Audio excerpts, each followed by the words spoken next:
I'm Jenny and I'm glad to have you here. Today I'm going to share some tips on how to embroider onto your clothing because there is a few things you need to consider before you get stitching. So the first thing is, what are you stitching? What item of clothing or accessory do you have that you want to embellish with embroidery? Because really you could pretty much embroider anything that you want. But there are a few different things that you need to consider before you get started. Type of fabric is the first thing. So obviously fabric comes in a huge variety of options. We've got thicker fabric, we've got thinner, we've got stretchy, we've got sheer, and obviously each different type of fabric requires us to kind of approach it a different way. And I've got a few fabrics here that will help explain how this may vary what you need to do before you get stitching. So first thing I've got is a t-shirt. I've got a dress here that I'm going to embroider on, and the top is a stretchy t-shirt material. And so if I was to stitch this, I would want to put it on a hoop to get a good tension, but obviously that hoop would stretch the fabric and I would stitch with the fabric stretched. And what that would mean is when I took off the hoop, the fabric would basically bounce back to its normal stretchiness, whatever the technical term is, and it would pucker around where I'd stitched because I'd stretched it for the stitching.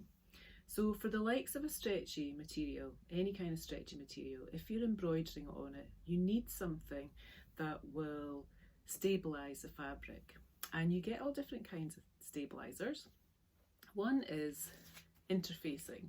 So if you buy an item of clothing, you might actually notice on the inside, if it's been stitched, that there is fabric or this kind of stabiliser. And this is the reason why, is because it's providing a non-stretchy base for the stitching to go on, so that then there is no puckering around the embroidery.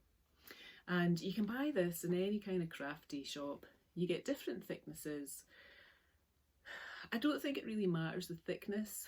Personally, I wouldn't go too thick because where I'm embroidering over my chest area, so I need a bit of movement in the fabric. And obviously if I had a really thick interfacing, then it would be like cardboard on my top, so there wouldn't be much movement and it would look a bit silly. So I've got a sort of medium interfacing, and the interfacing, it's like sort of fabric on one side and then there's a shiny bit on the other. That's the glue bit. So you iron this on to the area behind where you're going to stitch. So I would iron this onto the back side of the fabric. So when I place my hoop on, I can still stitch, and I'm going to be stitching through the t-shirt and then through this that's adhered on the back. And the one trick for this is to always make sure that this interfacing that you've got ironed on is bigger than your hoop. And that means that your hoop is fully sort of sandwiching the fabric and this. At a push, you could use fabric, another piece of fabric, to sandwich on the back. But the thing about using a piece of fabric is it doesn't stick on. And I find personally that it's the sticking on which makes for a much sort of smoother finish on the front, because you're basically, your two layers become one because you've ironed it on. If you have a loose piece of fabric, that's like two layers that are just kind of laying together, so there's a chance that the underside one will move and it might bump a little bit. So this is just something to play with though. And if that's all you've got is a bit of fabric, then just make sure that they're really sandwiched close together with your hoop and that there's not much movement between when you're stitching. The thing that I'm going to use is, there's this other thing called, this is fabric solvay, and so this is actually going to be my method of transfer and of stabilising. This is really handy for that. And so you can see I've printed out my design, and so I'm going to stick this onto the area where I'm stitching, place the hoop over it and stitch, so that I have a nice strong foundation. My fabric is not going to stretch. And bonus, I've got my design on it already. So For stretchy material, you need something to stabilise it so that it's not going to stretch. Okay. For the likes of sheer fabric, so here's the top. Now, although this fabric is see-through, it doesn't stretch. So I'm not going to need anything to stabilise this. You might find with other sheer fabric, like this top that I've got on here, it does kind of move. Can you see that? So I personally would find that annoying. It's not stretchy, but it's like it moves. I don't know if you can understand what I'm trying to explain, but yeah, I think I would have a lot of movement if I was stitching without some sort of stabiliser. So I would probably put a bit of stabiliser on the back and then cut very closely around the stabiliser when I've finished. Or I would get my good old fabric solvay. I'll provide links for everything that I'm mentioning and names as well if there's any brands that I can think of. The likes of a denim. Now this is a thin denim for a tunic, which you can actually see that I've stitched on already. And there's not a huge amount of movement. It's not really thick, but it's thick enough that I didn't need any kind of stabiliser. I just whacked on the hoop and started stitching. So, and definitely the likes of a denim jacket, it's lovely and thick, and you can just work straight onto that. With the likes of wool, so here, got a nice cardi. This would look brilliant with a little bit of stitching on it, but it's stretchy and you're going to get a lot of puckering if you don't stabilise this. So I would put some interfacing on the back, or again fabric solvay, and yeah, stitch on using that. And linen is a lovely thick fabric as well, and it just depends on the fabric cut.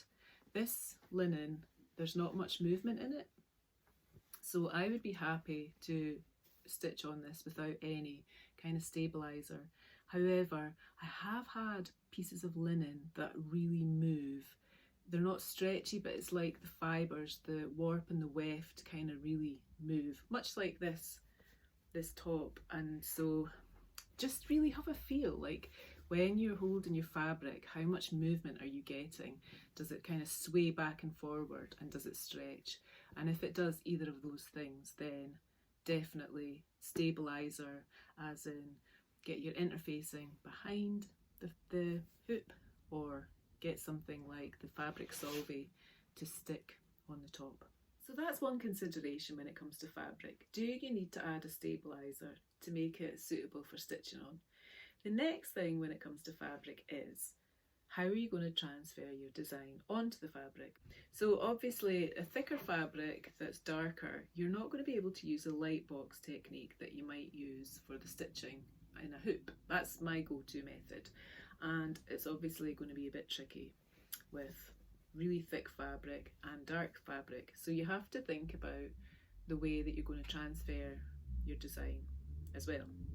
And I've already shown you this way. I mean, this is such a great way, stabilising and transferring. So the fabric solvay, that's a big thumbs up for me. But there are other ways as well. I will demonstrate. There's quite a few other options, and I'll just give you a few that will help you with each different type of fabric. So the darker fabric, you will need something light, and you can get light pens. And what I use for a darker fabric is, it's dressmaking carbon paper, transfer paper. So basically it's got the carbon inky bit on one side, paper on the other, and I basically get my design,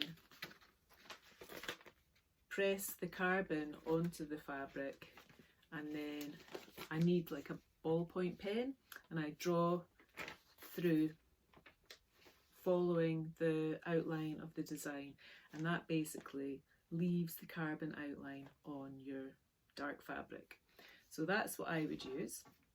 However, you get iron transfer pen. So this is a sulky permanent ink one, and you get them in different colours, and what you simply do is you draw on the back of the design with this pen, tracing it, the sort of reverse outline of it, and then turn it round and you iron that onto your fabric. So that technique would work for dark fabric, light fabric, any kind of fabric.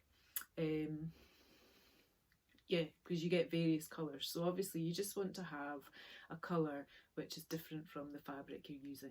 So that certainly works for dark fabrics. Again, you can get an iron transfer pencil. So this is a Clover one, the brand Clover. So this is in blue. So just like you would with a pen, you draw on the reverse side of your design. So you're like tracing through the outline. You're getting a reverse image of it, so that when you turn it over, place it on your fabric and iron. It's the iron that does the heat transfer of the design. Then that transfers the design onto the fabric. So when it comes to wool, there's a couple of ways to do it, because wool and felt and fleece, if you ever want to embroider on that, and just move that fabric out of the way. Let's chuck that away. Yeah, so wool, that's a really hard one to trace onto with your transfer carbon paper. To iron onto, the line isn't necessarily very clear. Maybe on a thinner sort of knit it'll be easier. Certainly on a thick knit, you're not going to get a clean line. So the way I would transfer my design onto certainly a nice thick jumper is I would use transferring the design through tracing paper or making like little templates. So I don't like either of these transfer methods really. They're definitely not very good for intricate designs, so that's about as intricate as I would want to go. And if you're cutting out the template, then obviously that's going to limit how detailed your template will be. So what you would do for this is simply pick your location where you want to stitch your design and then pin it.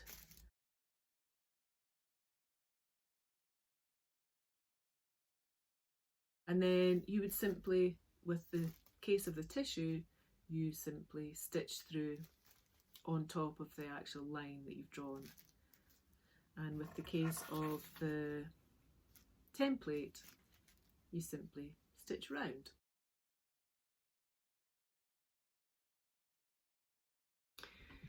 So the last thing to think about when we're stitching our design that varies from just your traditional stitching in a hoop, and that is your stitches that you use, because obviously if you're stitching on your clothes, you're going to wash your clothes, and you want your stitching, because you're going to be spending quite a bit of time doing it, you want it to be lasting and you don't want it to just get wrecked. So there are tricks to keeping it good and snazzy and fancy, and that is to always wash your garments inside out and iron from the back, but also it influences your stitches. So I never ever use satin stitch in an area bigger than, what, a centimetre, because big loopy strands just become loose, loopy, separated. Over time, when they get washed and worn, they become, they don't become smooth anymore. And so I get around that by just keeping the areas of stitching that I satin stitch small, or I use a lot of long and short stitch where there's never huge gaps left. And I also use a lot of outlining stitches to outline the outline and to fill. So kind of row upon row of outlining stitches. And that is the most durable kind of stitching for wearing. When it comes to the likes of woolly things, I would also change what I'm using to stitch with. I tend to match what I'm stitching with the thread I'm using. So I tend to match, this isn't made out of thread, this is made out of wool. So I would go and get some tapestry wool and stitch wool onto this. And the likes of my denim and my t-shirt material, I'm just going to use embroidery thread because that matches the kind of thread consistency. My go-to is 3 strands of thread. I always use it. I find that that works best for not getting knots when you pull through your thread, but it's also thick enough to create a design that you can see.